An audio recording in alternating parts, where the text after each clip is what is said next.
People, we are Tottenham TV, and Spurs have just won by 4-1 against those East Londoners, and it has been an unbelievable performance, particularly in that second half. You know, we're all excited to see Sonny back in the team today.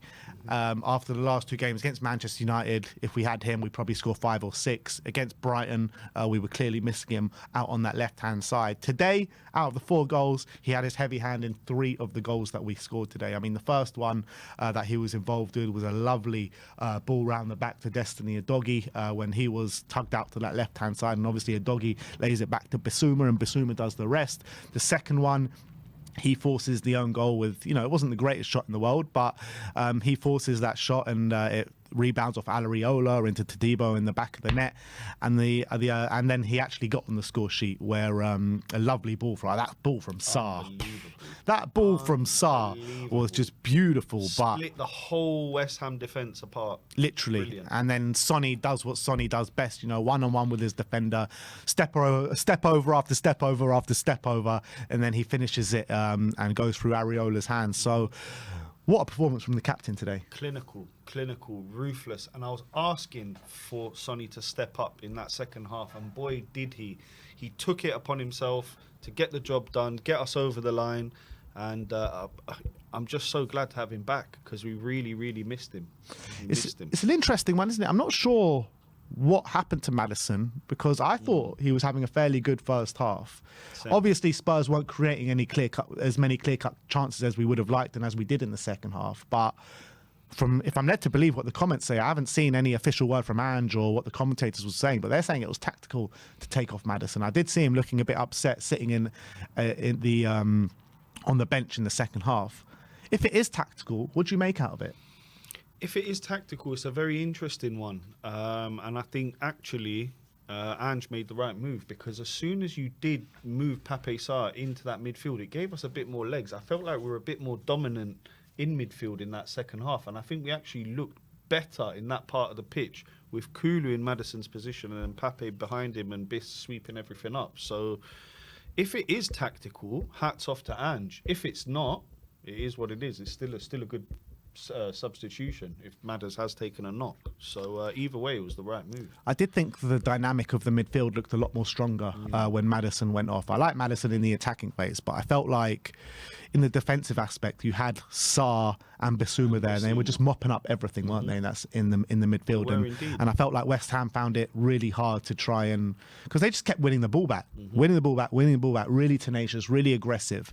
And maybe that was the thinking behind Ange. Possibly.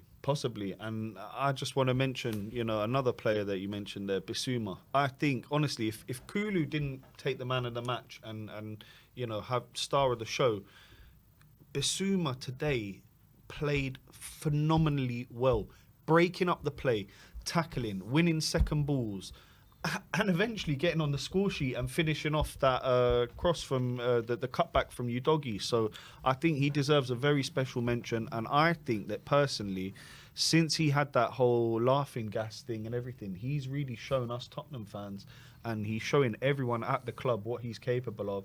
And I just want to say a big special thank you to Yves Bissouma today for a phenomenal performance. And we talk about responses. We talk about the response from Yves Bissouma in terms of what you're saying, balloon gate and all that, responding in the perfect manner. I don't think he's had a bad game or a bad moment on the pitch since he has come back from that. But that is the response that this football club needed after 100%. That, you know, that terrible second half against Brighton. And, you know, we get level just before half time today. That response in the second half today, just something that we just need to, that should give you the confidence now to go on a run now. 100%. It's showing you that second half against Brighton was just a blip. This is the real Tottenham. This is what we're capable of. We can create chance after chance. We can just come at you relentless. Well, we were like a hurricane in that second half. We were relentless, just coming at them, winning the ball back again and again, going again. And it set us up in a position here. I know we've got a lot of home games coming up. Can we go on a little run? Can we, you know, bring home 3 points in the Europa League, come home with the 3 points in the Premier League, and then next year. Yeah, next year. I'm getting ahead of myself there, but yeah, in the Premier League. And can we possibly squeeze past City in the League Cup. I don't see any reason why not if we can play like we played today in the second half. That is it from us today. Spurs have burst the bubbles. We've hammered the Hammers by 4 goals to 1, people. And it was an unbelievable performance from our captain today. And it shut all the haters up about Sonny. But Spurs 4, West Ham 1, sending West Ham packing back to East London. We'll see you all very soon. Like, subscribe and comment. And as always, come on you Spurs.